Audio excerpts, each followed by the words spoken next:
Dobrze.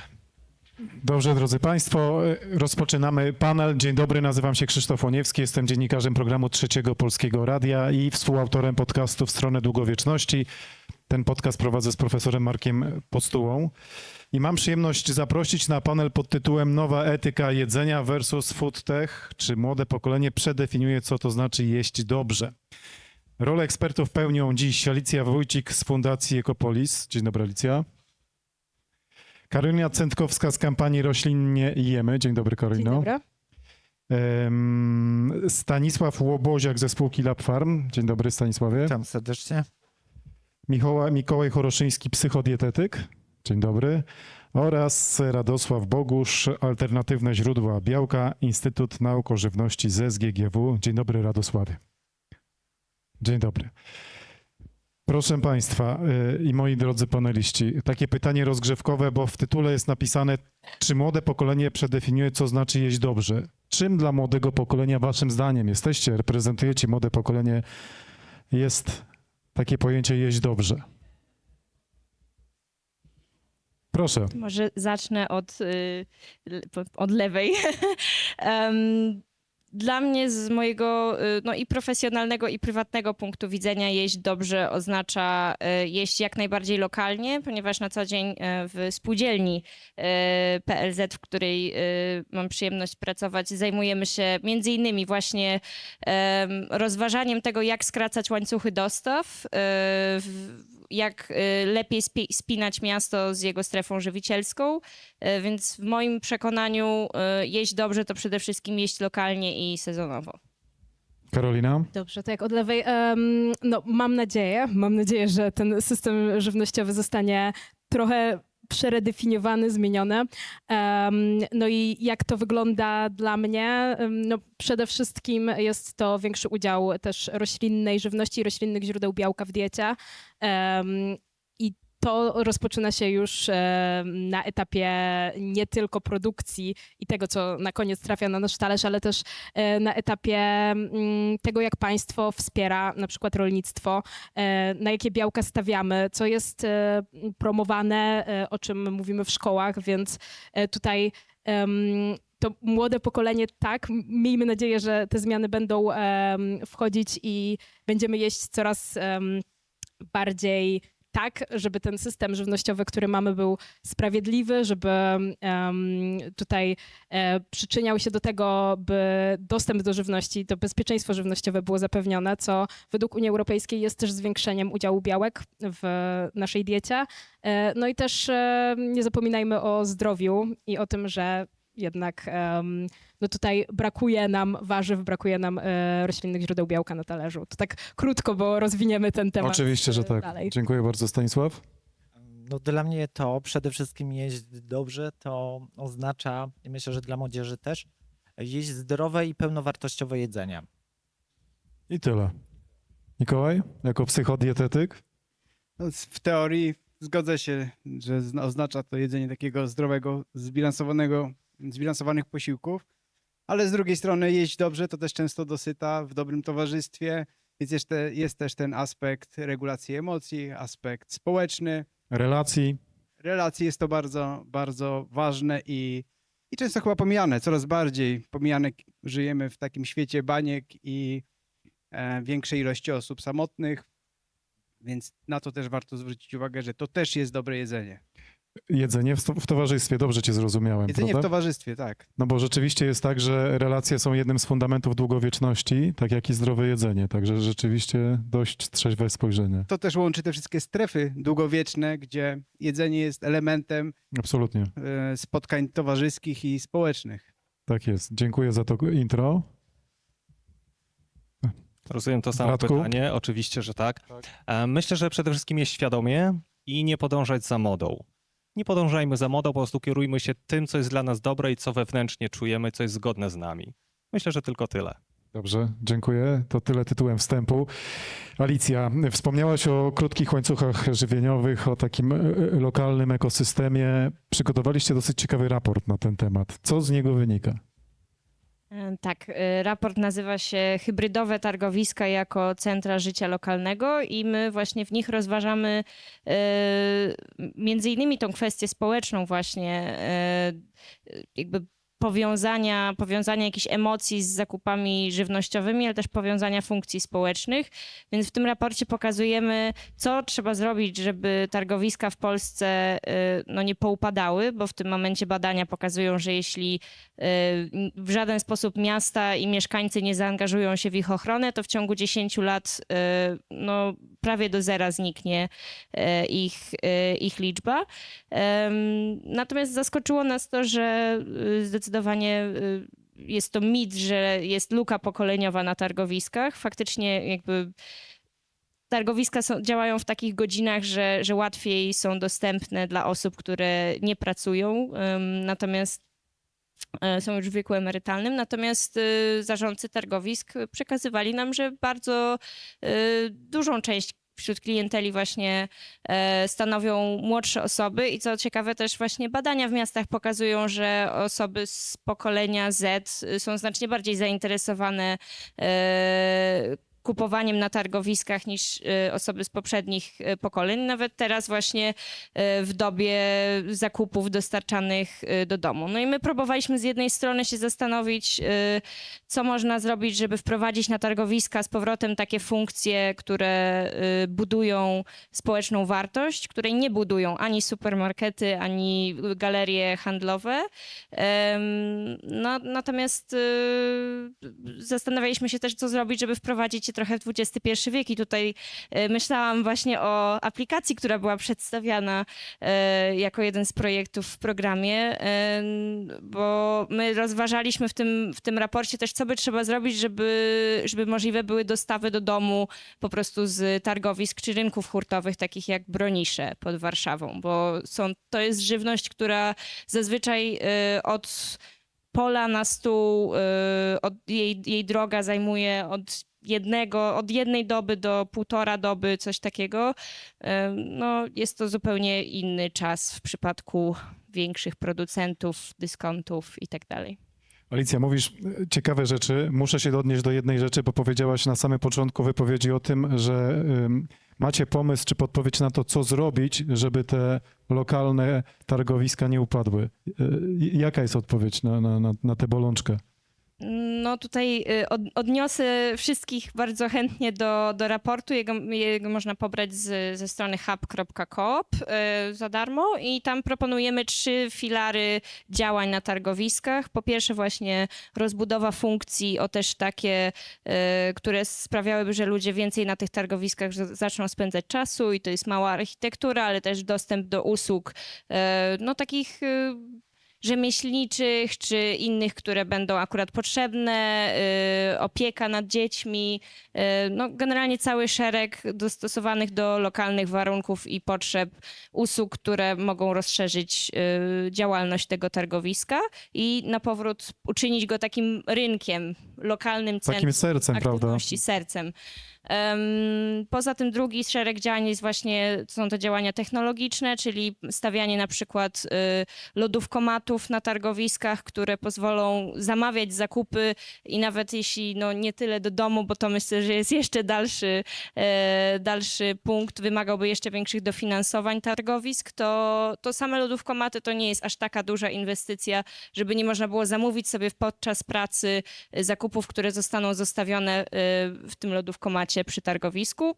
To jest taki przykład, ale właśnie też aplikacje funkcjonujące, które mogą zacząć funkcjonować na targowiskach, żeby lepiej spinać klienta ze sprzedawcą. I trzeci filar, na którym się skupiliśmy, to jest zarządzanie tymi targowiskami, ponieważ ja pracuję w spółdzielni, która zajmuje się w ogóle szeroko pojętym renesansem spółdzielczości w Polsce, to zaproponowaliśmy po prostu model rozwoju targowisk w modelu spółdzielczym, tak żeby każdy ze sprzedawców był spółdzielcą, żeby klienci też mogli stawać się spółdzielcami na swoich targowiskach i tym samym w nie inwestować.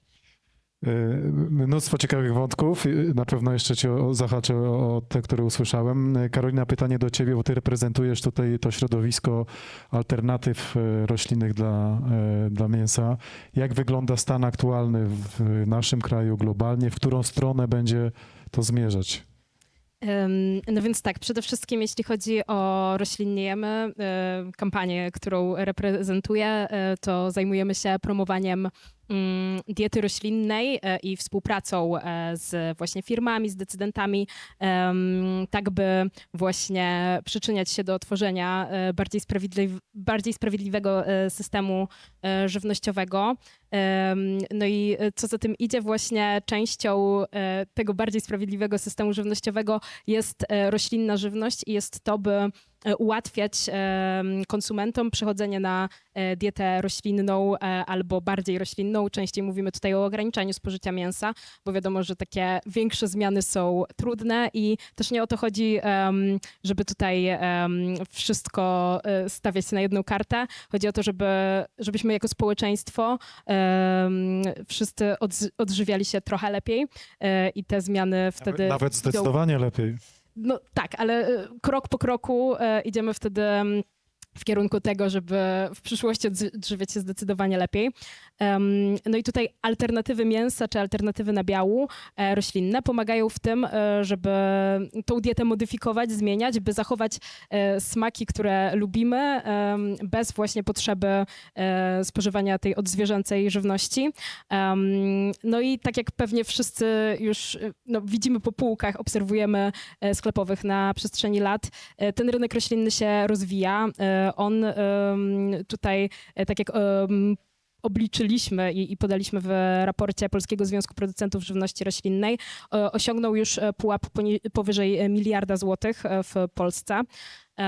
No i tutaj mówimy o gałęzi, która wciąż jest jedynie procentem w porównaniu do sprzedaży mięsa, tego jakie białka wybieramy jako konsumenci, ale to już jest segment, który ma znaczenie i segment, który się rozwija. Obserwujemy ten wzrost. Jeszcze kilka lat temu właśnie widzieliśmy jakieś pojedyncze produkty na półkach, czy to kotlety sojowe, czy humusy. Teraz te opcje są wszędzie.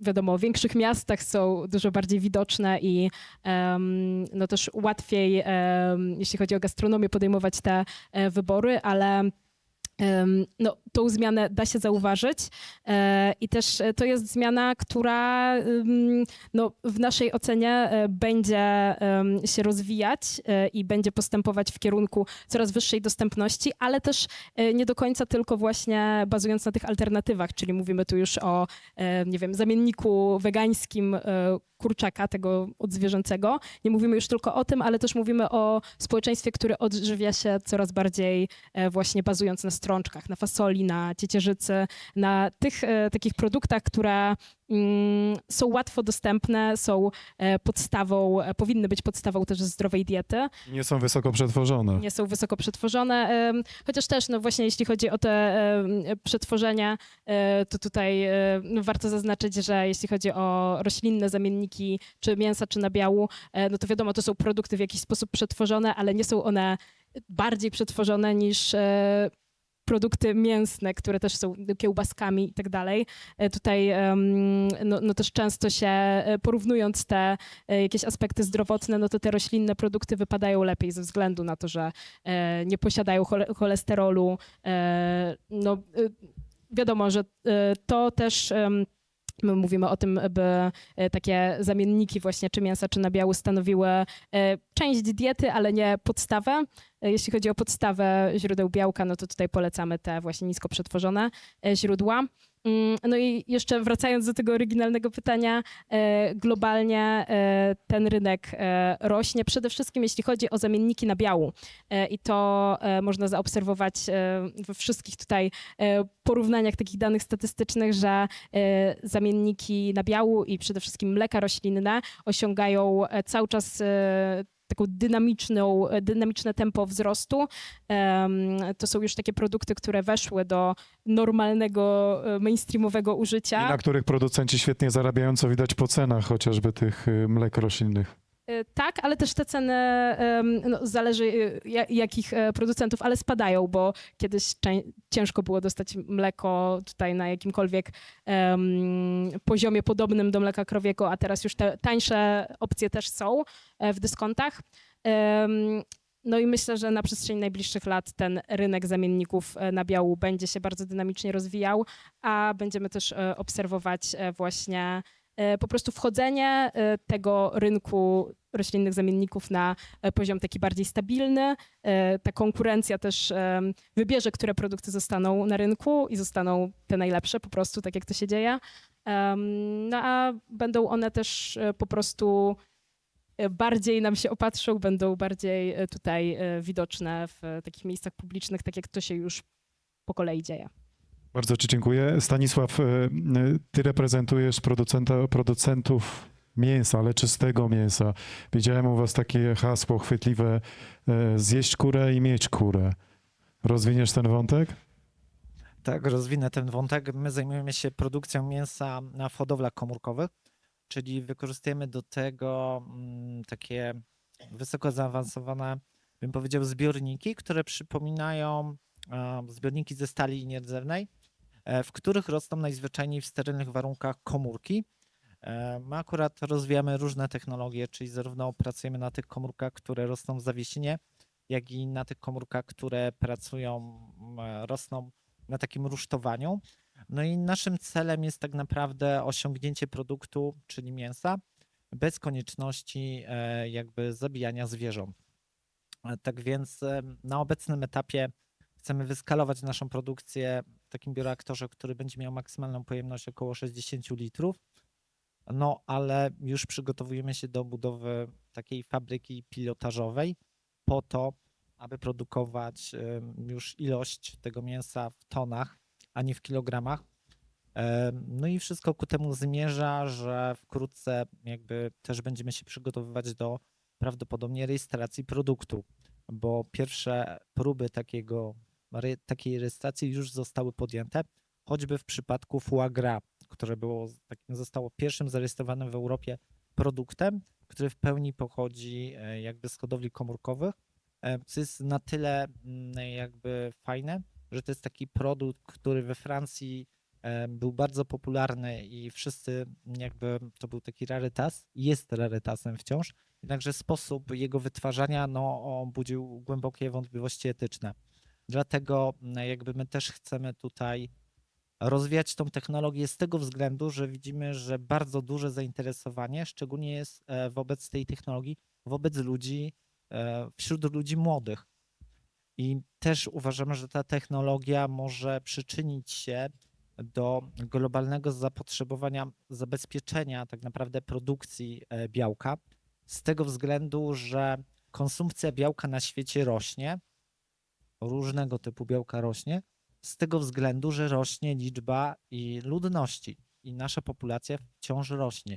I nam się może nie wydawać, że te wzrosty na przykład w Europie są tak duże, ale jeżeli już pod uwagę weźmiemy sobie na przykład Indię, albo jeżeli sobie weźmiemy na przykład już Azję, to tamte wzrosty są ogromne. Dochodzi do tego jeszcze Afryka, gdzie również będą ogromne wzrosty, czyli my będziemy musieli znaleźć takie metody produkcji tego pożywienia, aby najzwyczajniej ludzie nie byli głodni.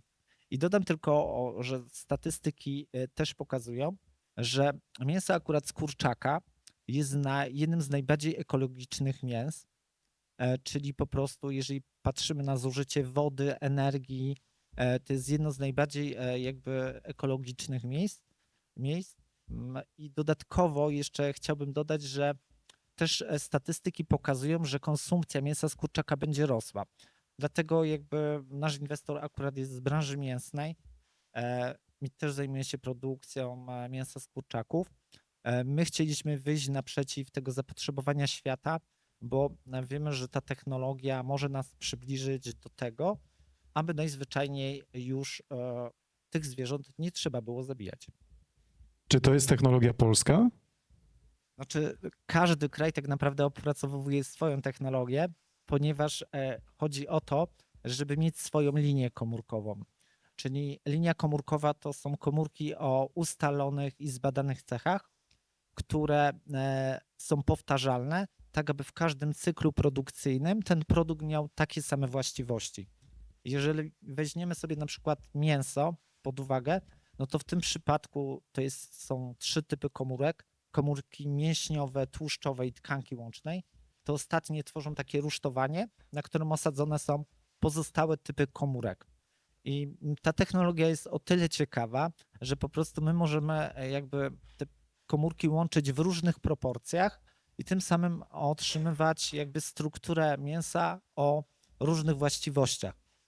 Również tutaj bardzo nam sprzyjają białka roślinne, ponieważ często na przykład niektóre rusztowania są na przykład z białek roślinnych albo wykorzystujemy podobne technologie do strukturyzacji. Jednakże takim idealnym po prostu rozwiązaniem jest najzwyczajniej hodowla po prostu takich mięśni na rusztowania, które sprzyjają wzrostowi tych mięśni, co jeszcze technologicznie jest trudne. Fascynujące, futurystyczne. Też jeszcze będę miał pewnie później do ciebie pytania. Natomiast teraz chciałbym uruchomić, mówiąc kolokwialnie, Radka, bo Radek z kolei jest ekspertem, jeżeli chodzi o białko pochodzenia owadziego. Radku, tak się zastanawiam, jak często musisz odpowiadać na to, czy białko z owadów jest bezpieczne do spożycia. Pewnie mnóstwo razy, prawda? Bardzo często odpowiadam na to pytanie. To ono się standardowo pojawia niemalże w każdym moim gdzieś wejściu, jakimś wystąpieniu, gdzie poruszamy temat właśnie alternatywnych źródeł białka i gdzie jakikolwiek wątek dotyczy białek owadzik. To jest przede wszystkim to standardowe i pierwsze pytanie, czy one są bezpieczne, chociaż nie. Tu bym chyba przekłamał jednak, czy jest bezpieczne. Pierwsze pytanie, które najczęściej się pojawia, czy będziemy jeść owady. To jest chyba to pierwsze i zawsze uspokajam, że to jest właśnie ta alternatywa i wybór, że my wskazujemy jakąś ścieżkę, jakąś drogę, że być może będziemy nią podążać w przyszłości. ale Twoim zdaniem będziemy? w jakiejś części tak. Jak szybkiej przyszłości, jak rychłej? No myślę, że jeżeli chodzi o Polskę, to na pewno nie będzie najbliższy rok, ani najbliższe 2-3 lata, no bądźmy szczerzy. Myślę, że w jakieś około 10 lat, myślę, że w większym udziale gdzieś tam na stole, na naszych talerzach te owady wylądują. Na razie to są naprawdę jakieś pojedyncze produkty w postaci czy batonów proteinowych, które są w takiej formie przyjaznej i dla naszego oka, i też dla ust, jak tam spożywamy, nic nam nie chrupie. Chociaż ja akurat kiedyś oberwałem za to, że powiedziałem w którymś wywiadzie bodajże, że ja sobie czasami posypuję owsiankę i to jest taki element, który mnie w jakiś sposób pobudza rano, jak jestem zaspany, bo coś chrupie, więc się ożywiam, no więc była wielka... Rozumiem, że gremium się też ożywiło, jak usłyszało to, co powiedziałeś. No oczywiście, na pewno w komentarzach to przede wszystkim, ale to już pomijmy ten wątek. Więc jakaś taka forma na razie przyjazna na tym etapie, jakieś krakersy, chrupki i tak dalej, bardziej taka przekąskowa, natomiast myślę, że w przeciągu 10 najbliższych lat jest szansa, że więcej produktów zacznie wchodzić na rynek. Ale z kolei poprosiłbym też o odpowiedź na to pytanie, czy rzeczywiście to białkowadzie jest bezpieczne do spożycia. Jak najbardziej jest bezpieczne. Znaczy oczywiście poza jedynym tak naprawdę i tą kwestią, czyli chodzi o alergeny. Alergeny, podobieństwa jakby białek alergennych, no bo alergeny to są białka oczywiście. Są białka, które są podobne do białka alergennego takiego jak występuje w skorupiaku czy w mięczaku, więc jeżeli nie możemy spożywać skorupiaków, owoców morza i tak dalej, no to tutaj też musimy uważać na owady. W tym przypadku niestety, czy stety bądź niestety, to zależy kto jaki ma pogląd, musi ten składnik tak wyeliminować ze swojej diety albo w ogóle go nie wprowadzać. O, w ten sposób to powiem. Dziękuję ci bardzo. Mikołaj, przysłuchiwałeś się z zaciekawieniem tego, o czym mówił Radek. Czy twoim zdaniem w naszej mentalności, myśląc o podejściu do żywności Polaków, taka zmiana jest rzeczywiście możliwa, żebyśmy byli gotowi na to, żeby zacząć spożywać białko owadzie? Wiesz co, tak, przysłuchiwałem się, bo 8 lat temu pamiętam, że też miałem podejście do startupu z białkiem owadzim i sprowadzałem wtedy z Tajlandii mąkę ze świerszczy, ale prawnie okazało się, że w Polsce świerszcze i owady mogą mieć tylko ryby, więc tak pomysł upadł. Natomiast czy kulturowo będziemy do tego zdolni? To wymaga sporo nakładu pracy, edukacji. Z mojego doświadczenia wiem, że takie brownie z mąką ze świerszczy naprawdę smakuje jak brownie. nie jest wyczuwalna tam ilość białka owadziego. No natomiast oczywiście kulturowo nie jesteśmy do tego przyzwyczajeni. Jak byłem w Kambodży na wakacjach, tam jedzono owady i to była przekąska do piwa czy do pochrupania wieczorem.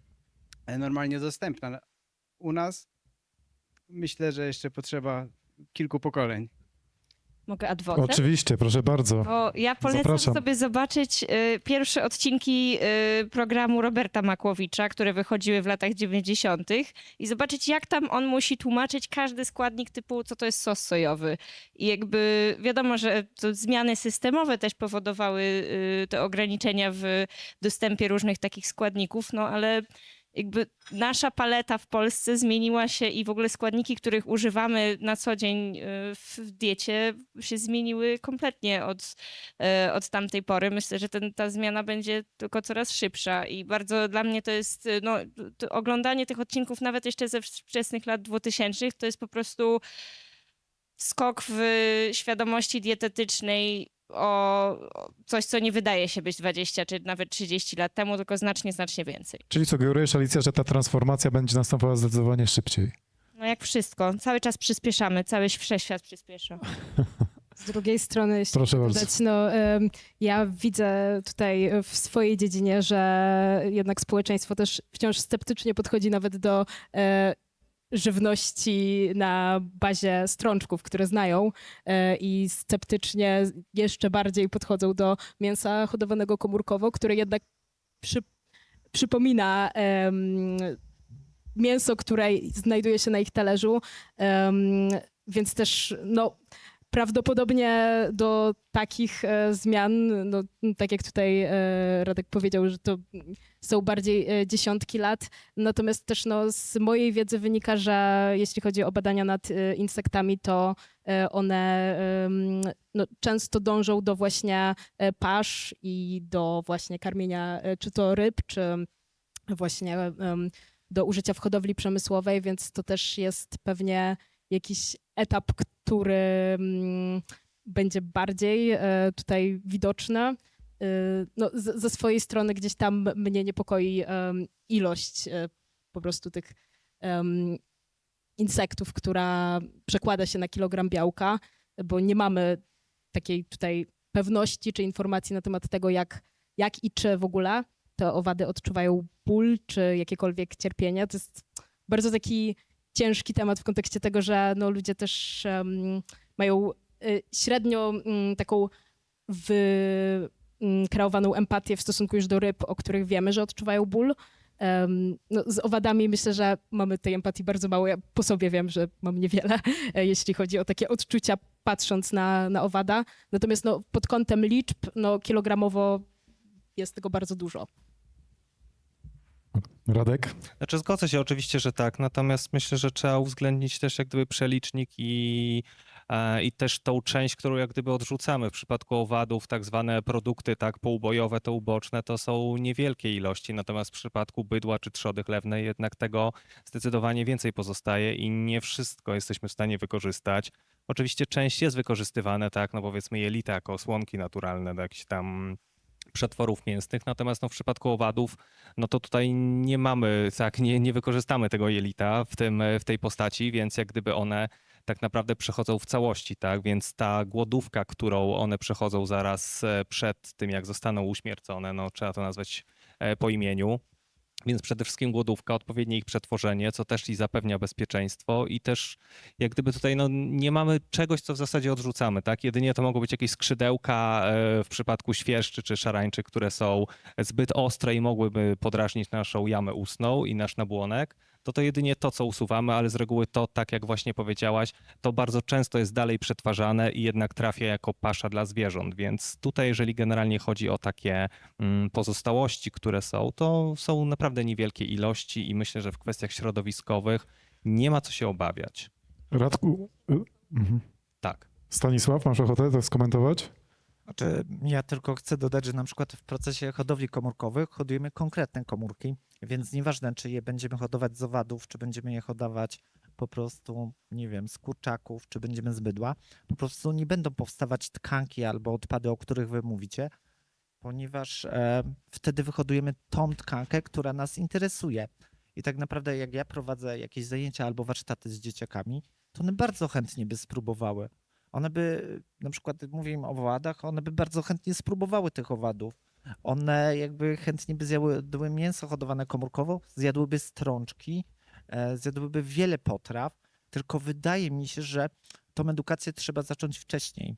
Czyli trzeba im po prostu dać tego spróbować, bo wiele takich naszych nawyków żywieniowych kształtuje się właśnie w tych wczesnych latach. Stanisław, przepraszam, że ci przerwę, tylko pytanie, co na to rodzice tych dzieci? Czy pozwoliliby na to, żeby te dzieci mogły takiej żywności spróbować?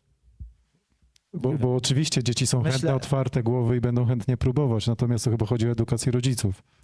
Tak, tylko że myślę o tym, że też wcześniej nie było wielu produktów, które te dzieci obecnie jedzą, a są niezdrowe. I wiemy o tym, nie? Nie było na przykład napojów słodzonych w tak dużej ilości, nie?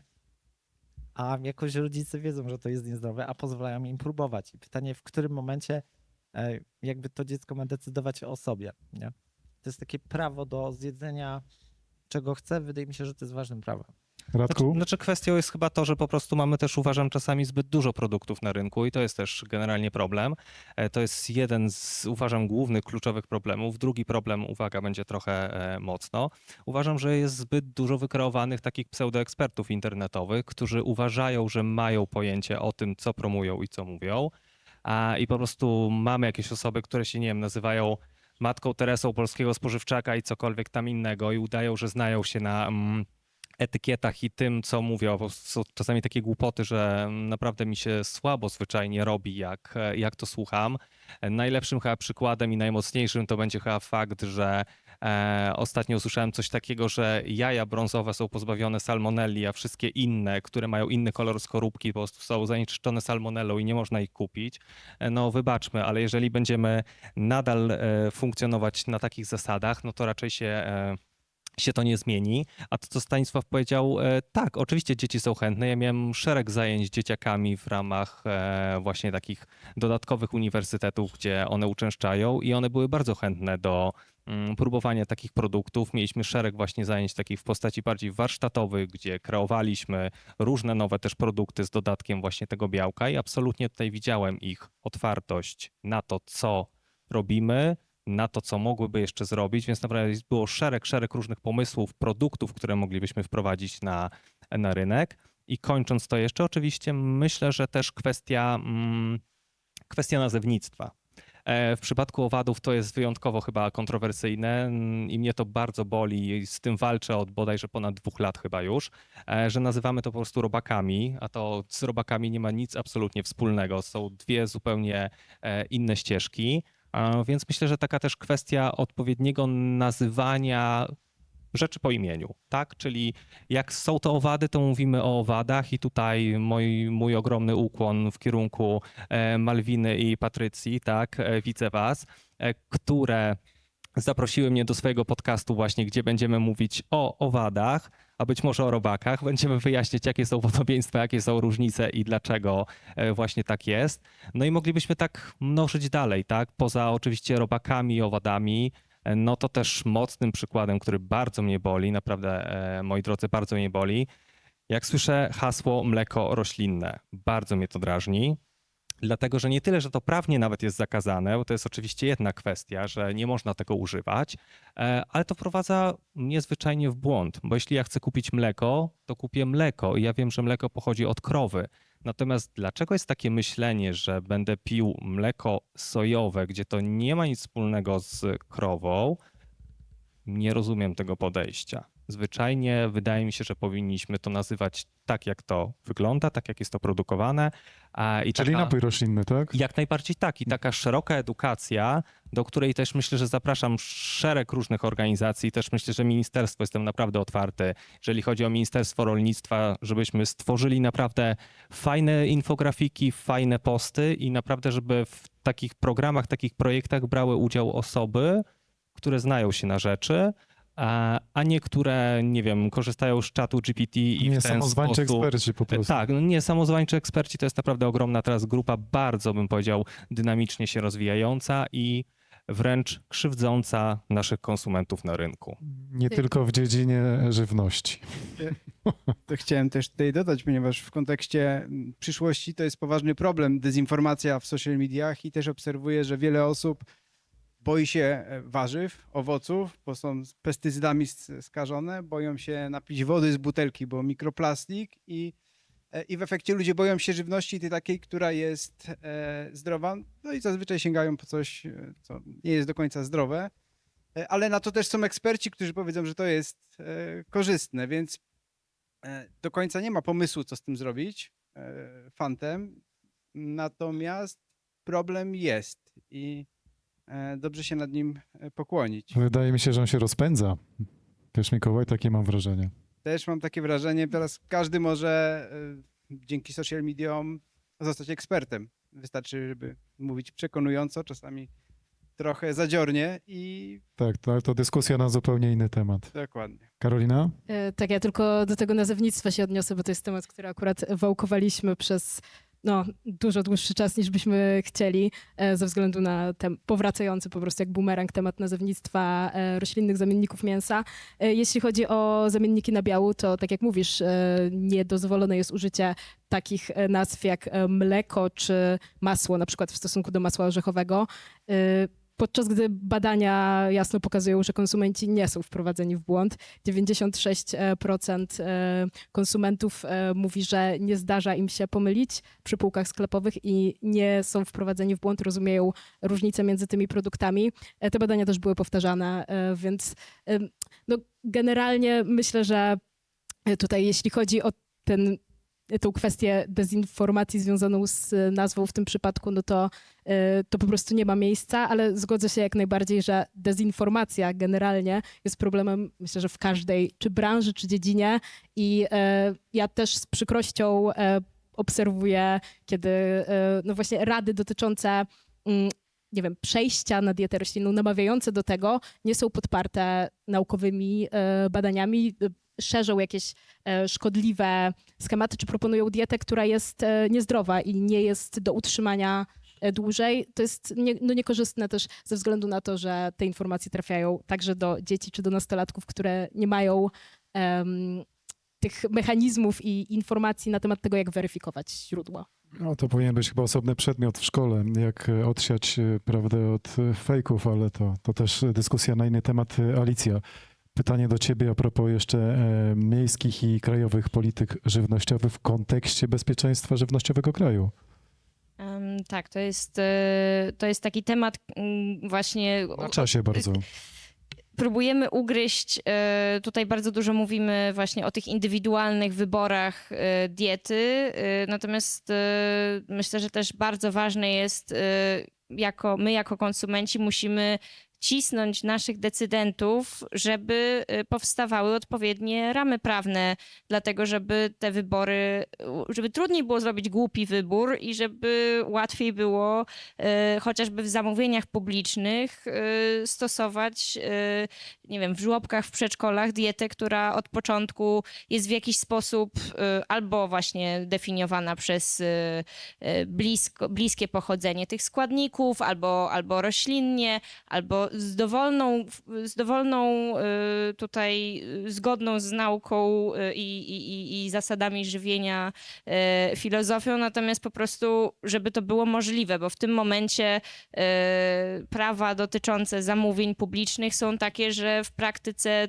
liczy się tylko cena i dieta naszych dzieci często opiera się na posiłkach, które wychodzą po 4 zł za cały dzień, tak? Czyli taki rozstrzał w Polsce w ogóle tych cen posiłków w szkołach, przedszkolach jest bardzo duży. Natomiast chodzi o to w takich miejskich politykach żywnościowych i docelowo później będziemy też postulować krajową politykę żywnościową, która w Polsce nie istnieje.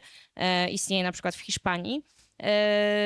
my się zwracamy najpierw do miast, bo wiemy, że miasta mają jako tako rozpoznane swoich producentów dookoła, mają jako taki system. Miasta jednak są pewnym rodzajem organizmu, który też konsumuje i wydala i po prostu mają dosyć dobrze rozpoznany swoje możliwości i potencjał. I w miejskich politykach żywnościowych chodzi o to, żeby ten potencjał jak najlepiej ująć prawnie, żeby umożliwić właśnie ochronę targowisk przed deweloperami chociażby, albo żeby umożliwić właśnie niemarnowanie jedzenia w przedszkolach, szkołach, co opiera się na przykład na wprowadzeniu takiej polityki wyboru właśnie, bo to, odnosząc się do tego, co Stanisław powiedział, że te dzieci też znacznie lepiej jedzą i znacznie mniej zostawiają na swoich talerzach, jeśli mają wybór i mogą same sobie nałożyć na ten talerz. To jest w tym momencie jakaś awangarda w przedszkolach i szkołach, że się to stosuje, a to powinna być norma. I takie właśnie polityki miejskie mogłyby to regulować. W tym momencie już są różne miasta w Polsce, które po pierwsze są zobowiązane do tego, żeby stworzyć takie dokumenty, bo Warszawa, Wrocław i Kraków podpisały tak zwany Pakt Mediolański, czyli dokument, który zobowiązuje ich do stworzenia w najbliższej przyszłości właśnie miejskich polityk żywnościowych, wdrożenia ich. Natomiast mamy też przykład Rybnika, który jest miastem, które mimo prawa zamówień publicznych jakoś sobie poradził, żeby wprowadzić właśnie roślinną dietę w szkołach w bardzo taki edukujący sposób. Te oddolne inicjatywy czasami są bardzo skuteczne, to w wielu obszarach. Tak, ale wymagają po prostu bardzo zaangażowanych ludzi, którzy przecierają szlaki. Bardzo dziękuję. Alicja, jeszcze Radek, będziemy chyba kończyli dyskusję. Masz jeszcze, Radku, ochotę skomentować szybciutko? Nie, wyjątkowo chciałem właśnie tutaj poprzeć, że to, co mówi Alicja, jest bardzo dobrym pomysłem, ponieważ Wyjątkowo. wybór mimo wszystko w stołówkach jest bardzo ograniczony. Ja może podam na przykładzie swojej uczelni, chociaż może nie do końca powinienem, ale faktycznie kiedyś też nawet walczyliśmy z tym, żeby na stołówkach tych akademickich też był większy wybór właśnie takich potraw i akurat podam tutaj chyba na swoim przykładzie, kiedyś chciałem, tak szybko skoczyłem na jakiś tam obiad między zajęciami i właśnie nie do końca byłem pewny, co to jest, więc pani coś tam wymienia i właśnie mówi, że tutaj mam jakąś karkówkę, tutaj pierś z kurczaka, a tutaj mam jakiś tam dla szaleńców kotlet z kalafiora.